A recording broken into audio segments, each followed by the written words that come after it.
Exercise 1 में बताओ भाई, एक्सरसाइज 1 के हिसाब से पूरा सॉल्व कर दूंगा मैं। एक आया था मेरे पास में क्वेश्चन नंबर 30 आया था मेरे पास, क्वेश्चन नंबर 24। चलो यहाँ से सॉल्व करते चलते हैं। क्वेश्चन नंबर 24 जो है, देखो उसने जो कहा वो ये है। पहली बात तो देखो ये है कि ये सेम क्वेश्चन आपको क्लास नोट्स में मिल जाएगा, as it is exact question आपको क्लास नोट्स में मिल जाएगा, क्योंकि मुझे इसका आंसर याद है। इसका आंसर मैंने क्लास में सॉल्व कराया था और वो 299.9 आया था। तो एक बार क्लास में देख, नोट्स में देख लेना, फिर भी ना समझ में आए तो मुझे पूछ लें तो मैं बता दूंगा। 20 नंबर क्या है भाई, an element has BCC structure having unit cells, this the number of atoms. तो देखो हम जानते हैं बीसीसी में एक यूनिट सेल में कितने होते हैं, 2 एटम होते हैं। तो उसने कहा भाई हमारे पास में एटम इतने हैं, तो ये तो सिंपल यूनिटी मेथड लगा देंगे कि 2 एटम जो पाए जाते हैं वो एक यूनिट सेल में पाए जाते हैं। और हमारे पास में एटम्स कितने हैं, अच्छा नहीं यूनिट सेल दे रखी हैं। तो मैंने कहा ठीक है, मैं जानता हूँ भाई एक यूनिट सेल में 2 एटम होते हैं। तो इतने यूनिट सेल में कितनी है, 12.08 इंटू 10⁻23। इसमें कितने हो जाएंगे, तो ये आ जाएगा 2 इंटू 12.08 इंटू 10⁻23। हम क्या देंगे भाई, इतने यूनिट सेल में इतने आइटम आ जाएंगे।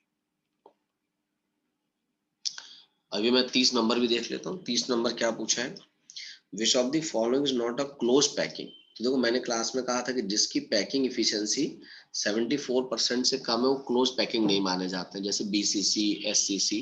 तो ये क्लोज पैकिंग का पार्ट नहीं माना जाएगा। ठीक, चलो आगे आ जाते हैं। क्वेश्चन नंबर आपने मुझे पूछा है 47 नंबर। 47 नंबर क्या है भाई, the tetrahedral voids formed by the CCP arrangement of Cl minus ions in rock salt structure are. तो आपको मालूम है जो टेट्राहेड्रल वर्ड होते हैं वो खाली होते हैं भाई, जो भी वर्ड मैंने कहा होते हैं वो ऑक्टाहेड्रल भरे होते हैं, तो इसलिए हम कह देंगे जो टेट्राहेड्रल होते हैं इसमें क्या होते हैं, NaCl में खाली भाई। Cl माइनस तो कॉर्नर और फेस सेंटर पे आ जाता है, और Na प्लस होता है वो ऑक्टाहेड्रल वर्ड में होता है। तो टेट्राहेड्रल वर्ड मैंने क्या होगा हमारे लिए खाली पड़े रहेंगे। ठीक है, उसके आगे आपने मुझे पूछा है क्वेश्चन नंबर 68 और क्वेश्चन नंबर 71। 68 क्या है, the transition metal when they form interstitial compounds non metal. और अगर भाई हमने इंटरस्टिशियल कंपाउंड को ले रखा है, ये अकोमोडेट वॉइड्स और holes in cubic packed structure tetrahedral, ले कह सकते हैं सभी जगह आ सकते हैं। उनका कोई मतलब रेस्ट्रिक्शन नहीं है कि वो इसी जगह को ऑक्युपाई करेंगे। उनका जो भी ठीक हमारे पास में नॉन मेटल होते हैं इस टाइप के, मैंने कहा कहीं भी हो जाए, टेट्राहेड्रल वर्ड में आ जाए, ऑक्टाहेड्रल में आ जाए, खाली जगह कहीं अगर मिल जाए वहां आ जाए, सभी जगह पे मैंने कहा उनकी ऑक्यूपेंसी अलाउड होती है। 66 नंबर जो आपने पूछा मुझसे, 66 नंबर में क्या है भाई हमारे पास में, उसने कहा था F centre in an ionic crystal are the lattice sites containing electron. याद करो जब हमने एफ सेंटर डिफेक्ट की बात की तो मैंने यही तो समझा था कि Cl माइनस चला जाता है, उसकी जगह पे अपना इलेक्ट्रॉन छोड़ के जाता है, और वहां से जो हमारे पास में ठीक इस टाइप की साइट जनरेट होती है वो क्या होती है, एफ सेंटर कहलाती है। The correct statement regarding F centre, electrons are held in the lattice site of the crystal, ये बात ठीक है बिल्कुल। F centre imparts colour to the crystal, ये बात भी ठीक है। Conductivity of crystal increase, no doubt भाई आप जानते हैं ये सारी बातें हो जाएंगी भाई। इलेक्ट्रॉन होता है, पैरामैग्नेटिज्म बढ़ जाती है, कंडक्टिविटी बढ़ जाती है, और मैंने बताया था कि एफ सेंटर की वजह से क्या होता है, कलर भी आने लग जाते हैं। ठीक है, अगला क्वेश्चन है आपने क्वेश्चन नंबर 70 नंबर का देखो, सेम क्वेश्चन मैंने आपको क्लास नोट्स में कराया हुआ है। सेम क्वेश्चन ब्रेक्स लॉ का मैंने क्लास नोट्स में करा रखा है कि भाई ये रहता है। ये वाली एक्सरसाइज खत्म, इसी का 54 पूछना है। 54 ये, a binary solid has a zinc blende structure with B minus constituting the lattice and A plus ions occupying 25%। तो मैंने कहा हमें मालूम है जिंक ब्लेंड स्ट्रक्चर में जो B माइनस है वो तो FCC में होता तो 4 हो गया, और मैंने कहा A प्लस वो करा है कि वो 25% ऑफ टेट्राहेड्रल वर्ड, तो टोटल 8 टेट्राहेड्रल वर्ड होते हैं, तो A की वैल्यू हो गई 2। तो कंपाउंड क्या आ जाएगा, A2B4, या हमने सिंपल कह दिया भाई कंपाउंड क्या आ जाएगा, AB2 आ जाएगा। ठीक है, चलो बहुत खूबसूरत। सेकंड एक्सरसाइज में आ जाओ और मुझे जितने भी सब बता दो सेकंड एक्सरसाइज के इकट्ठे। क्वेश्चन नंबर 7, और बोलते चलो आगे बोल दो। क्वेश्चन नंबर 9, और बोलो और बोलो और बोलो भाई। चलो 7 और 9 देख लें। पर NaCl structure can be converted into caesium chloride.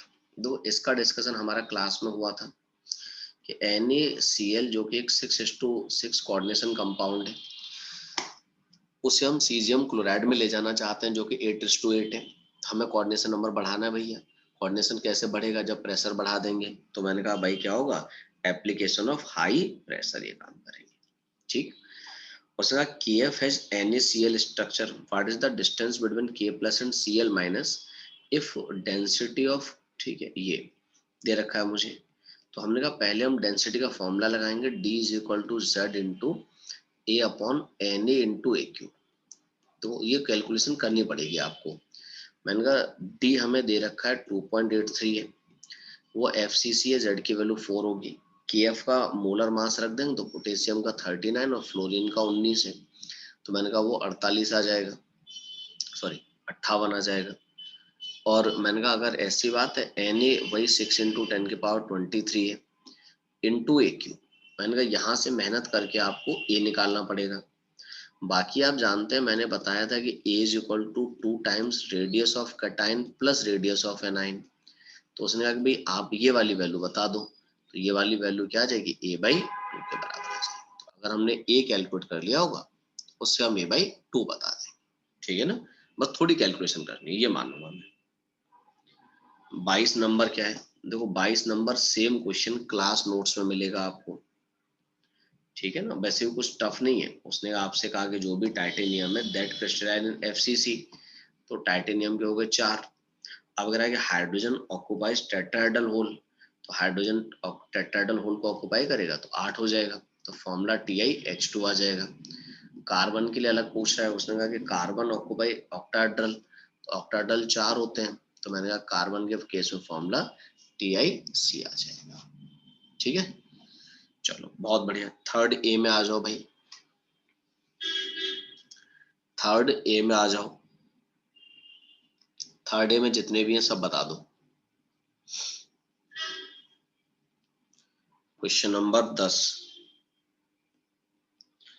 Question number 17, 16, 17, 20, 22, 16, 17, 20 और 22, 19। चलो देखते हैं भाई।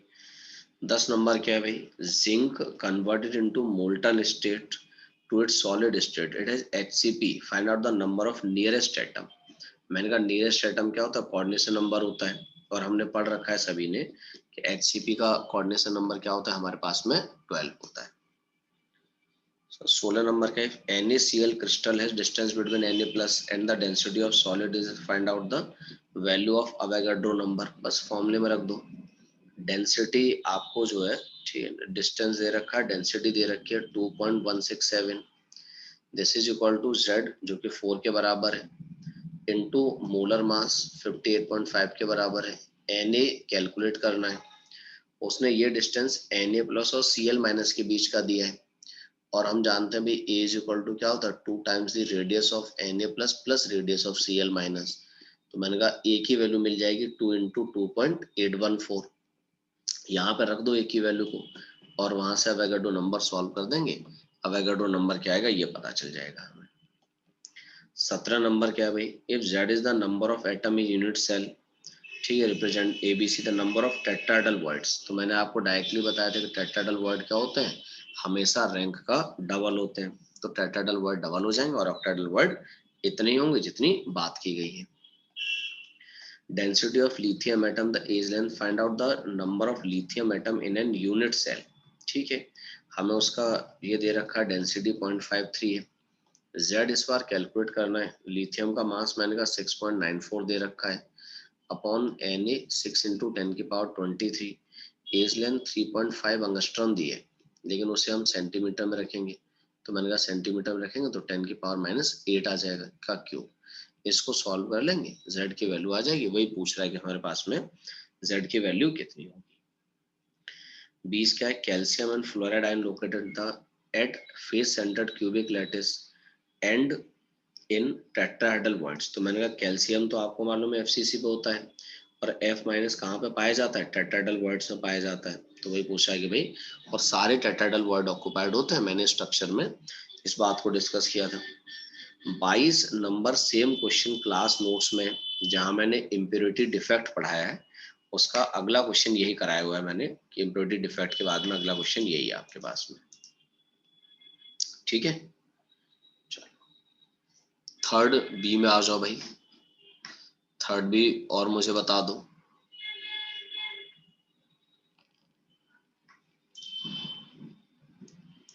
थर्ड बी में क्वेश्चन नंबर 4, क्वेश्चन नंबर 7। ठीक है, क्वेश्चन नंबर 4, क्वेश्चन नंबर 7। उसने पूछा था coordination number of copper. Copper जो होता है वो HCP में अरेंज होता है। HCP में अरेंज होगा तो मैंने कहा हमारे पास में उसका कोऑर्डिनेशन नंबर कितना होगा, 12 आ जाएगा। ये कभी कभी हमें याद रहता है तभी हम बता देते हैं। 7 नंबर का है सीजियम क्लोराइड। तो आपको मैंने बताया था सीजियम क्लोराइड का जो स्ट्रक्चर होता है 8:8 कोऑर्डिनेशन कंपाउंड होता है। तो हम कहेंगे वो कितने से सराउंड होगा, 8Cl माइनस से सराउंड किया जाएगा। 8 क्या, which of the following is an example of BCC। तो जनरली मैंने कहा हमारे पास में जो S ब्लॉक एलिमेंट होते हैं, जनरली ज्यादातर S ब्लॉक एलिमेंट जो होते हैं वो BCC अरेंजमेंट को रखते हैं, मैक्सिमम केसेस में होता है। मैग्नीशियम HCP लिखता है, और मैंने लिखा है भी क्लास में कि मैग्नीशियम का जो अरेंजमेंट है वो HCP होता है। ठीक है, 4, 7, 8 हो गया। उसके बाद में 19 और 23।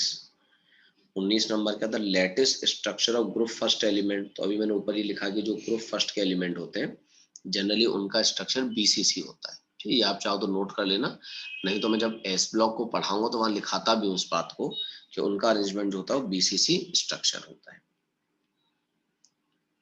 Question number 20, the type of crystal in the. ये क्वेश्चन ना मतलब थोड़ा सा कुछ गलत चला गया है, मतलब ये स्ट्रक्चर जो है वो गलत है, नहीं ये कुछ मिसप्रिंट है इसमें जो है, तो इसमें कुछ मिसप्रिंटिंग रह गई है इस क्वेश्चन के अंदर जो है।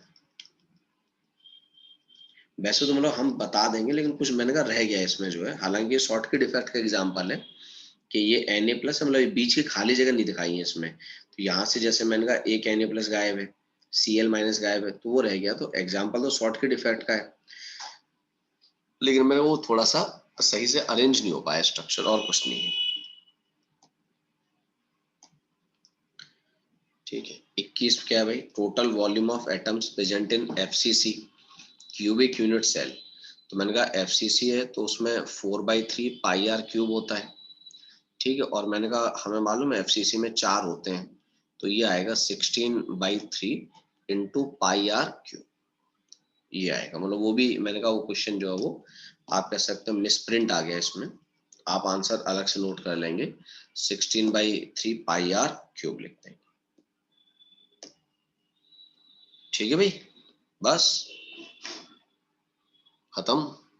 23 नंबर, 23 नंबर क्या है, in a solid AB having NaCl structure.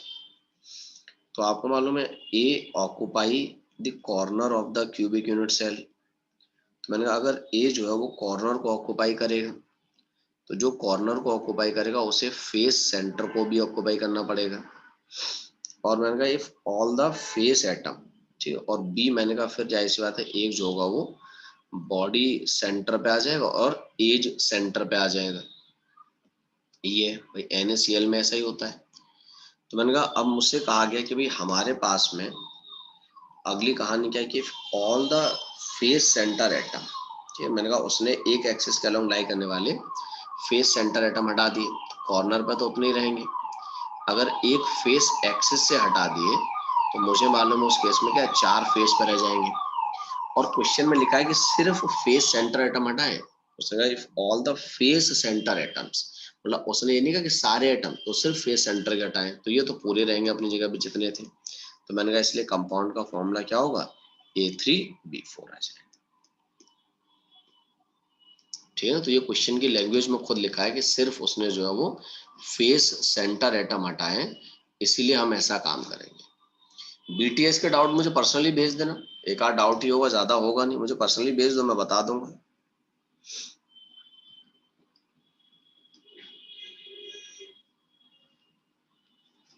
ठीक है भाई।